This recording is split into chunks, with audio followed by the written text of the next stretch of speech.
Hey guys, pascuagon here, your resident geographer, and welcome to another episode of One Piece Geography 101. Today we'll be talking about the surprisingly intricate geography of Orangetown. I know, Orangetown, but just hear me out, okay? So last time in the first episode of Geography 101, we talked about what geography is, what the distinction between physical and human geography is, and then we went into a bit of a deep dive into the physical geography of most of the world of One Piece, except for Skypiea and Fishman Island. This time around, we're going to talk a little bit about the physical geography of Orangetown, but we're going to focus more so on its human geography, which is something that we didn't really get to talk that much about last time. And that is because I believe that Orangetown presents a very, very important turning point in the way that Oda does world building in One Piece, particularly through the use of a monolithic, vastly important concept in human geography, which is the distinction between space and place. So let's get right into it. So Orangetown is an island that is part of the wider Oregon Islands, which is an archipelago in the East Blue. Most of Orangetown has this sort of like medieval Northern European aesthetic with like a high timber style in which kind of like the exteriors of most buildings have very noticeable timber frames. And there's only really like a handful of notable geographic landmarks in Orangetown, like the port, the refuge where like all of the city's citizens are currently hiding from the Buggy pirates. There's also the pub that Buggy and his crew use as a hideout, and finally we have Shushu's pet food shop. And that's it for the physical geography of Orangetown. As you can see, it really doesn't have a very noticeable geography, and I think that this is pretty much the case for every single location in One Piece up until Barity, which is about the first 15 to 20 chapters of the series. And this lack of attention to geographic detail is not like Oda. Because when people talk about One Piece today, they talk about how each time you go to a new island, Oda pays like a huge amount of detail into, like the name of the island, its aesthetic value, its geopolitics, its social processes, its people, everything. Each island is like a world unto itself. But this is not really something that we can point towards and say in the first few islands that we see in One Piece. In fact, the first time we go to Orangetown, we don't even get a name for the island. Neither do we for the two previous islands, right? Which are the island where we find Zoro and then the island where we meet Alvida. This is still a point of the story in which Oda is perhaps focusing a bit more on characters and themes as a form of world building and storytelling rather than geography. But that's not to say that there aren't geographic components to Orangetown. In fact, I would say that there's a very strong human geography component to it. And if you guys remember from the previous episode, whereas physical geography refers to the distribution of physical processes across space, right, like a spatial plane, human geography refers more to the distribution of humans and social processes across that same spatial plane, and that's what I want to talk about today. And there is one very important concept in human geography that I think Orangetown really can help us elucidate, and it's a concept that I think really informs world building in One Piece from here onwards, and that is the distinction between space and place, which are two words that for most people will sound very, very synonymous, but they're actually quite different. And it's important to realize what this distinction is because it can give us a bit more insight into the narrative style and world building style of One Piece. So when we're talking about a space is, just the plane of existence on which we exist and interact with things and just be who we are.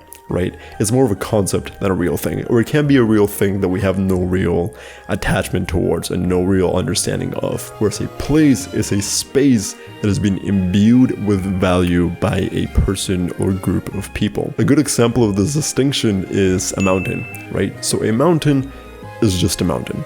It can just be a pile of dirt and rock. It's a space until it's not. So for a mining company, a mountain goes from being a space with no inherent value to a place with economic and resource extractive value, for instance.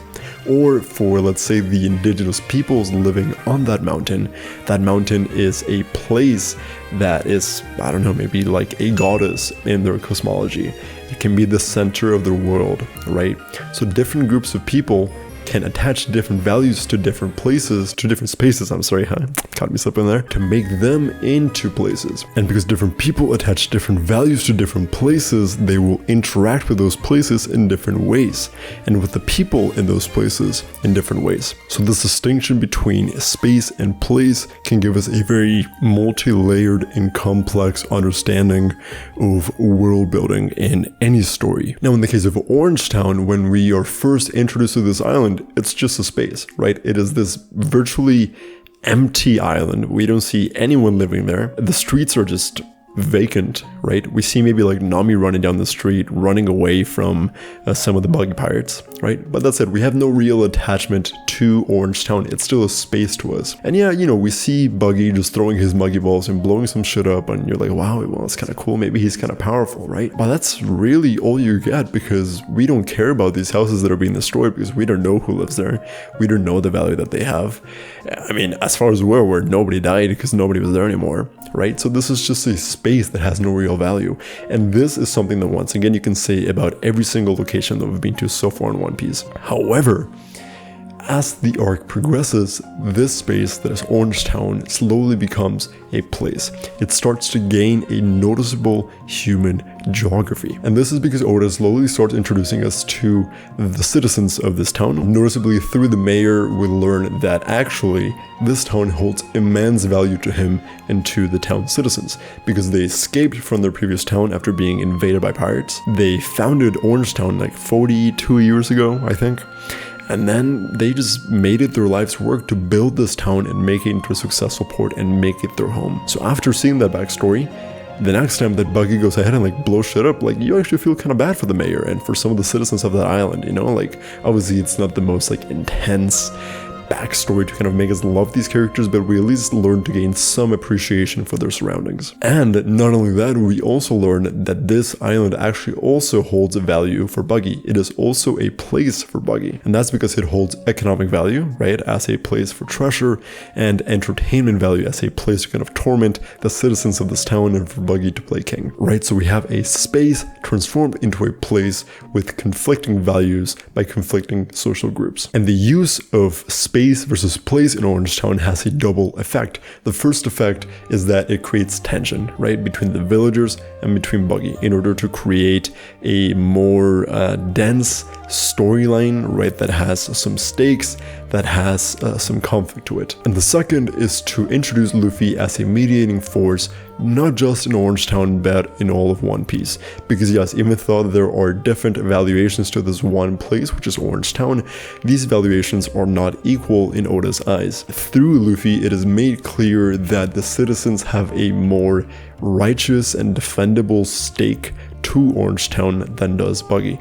Luffy, as the guy who comes in, recognizes this and kind of enforces this valuation of evil and justice, right, to show that yes, you know, evil and justice is not black and white, but there are some clearer lines. A more specific example of this is Shushu and his pet food shop, which is kind of like the emotional core of Orangetown, you know? If you guys don't remember, because of course this is a very early One Piece, Shushu is a little dog who built up this pet food shop with his owner way back when, and then the owner passed away and Shushu stayed behind to guard the shop for his dead owner. So, you know, very cute, emotional stuff. Love you for this, Oda. Love some dog representation in One Piece. But more than anything, we see that not only is Orangetown a place that holds a lot of value to its citizens, but that also this specific pet shop is a micro geography within the wider geography of Orangetown that also holds a very specific value for Shushu and also for the mayor. And it is through Luffy's association with Shushu, and therefore Shushu's association with this place, that Luffy gets mad as fuck when Richie and his lion, Richie as the lion, I'm sorry, well, whatever the beast tamer dude's name is, right? Whenever him and Richie the lion destroy this place, burn up the place, just, you know, eviscerate Shushu, right?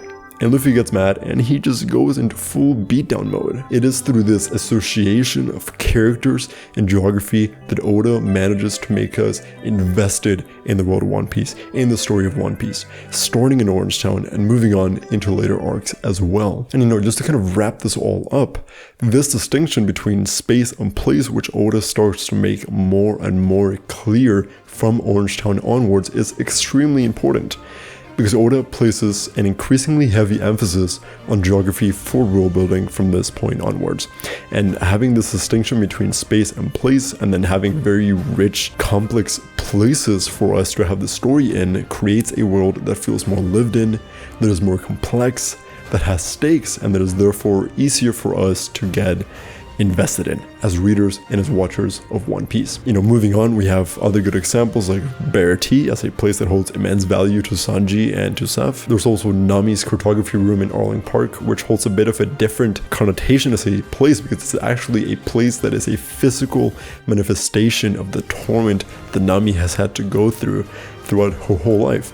And therefore, Luffy's destruction of this room, of this place, demonstrates his alleviation of that pain and anger, of a entrance of hope into Nami's life. So this type of storytelling and world building, in my eyes, starts in Orangetown through an appreciation of not just the physical geography of One Piece, but also its human geography. But anyways, guys, thank you so much for watching this video. I hope that you enjoyed it. Please go ahead and comment down below with what your favorite island in One Piece is, and what particular geographic features about it you like. Because from now on, I'm going to start going through each and every single main location, main island in One Piece in this Geography 101 series. So I hope that you guys look forward to that. Also, don't forget to subscribe and to hit the little notification bell on the side so you're notified whenever I upload new videos like this one. And also just follow me on Twitter at pascuagon_YT to be even more up to date with all those things and all the funny memes that I post online. But yeah, this has been Pascuagon, and I'll see you next time.